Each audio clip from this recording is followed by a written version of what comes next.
Okay, yang pertama, satu, aku YB juga, sama dengan kau. Kedua, baru-baru ni aku baru balik dari Kedah. Okay. Aku join dorang Food Fest dengan akak. Okay. And aku ada bagi tau Harry awal juga.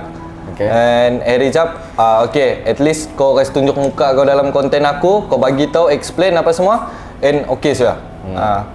Bukannya aku nak mau join konten Harry ke, and bukan aku malas ke apa. Kalau aku malas, hendaklah aku join pergi Food Fest, hendaklah aku buat live.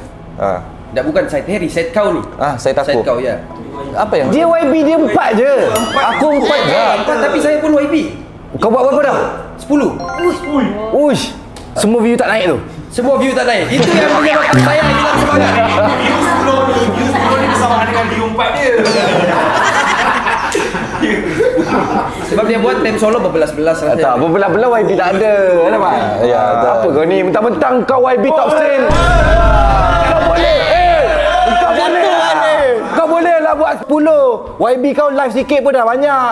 Dia macam mana dia kena struggle lah YB dia. Baik saya bantu dia. Itulah bila dah naik macam ni lah. Dah naik kompetikai.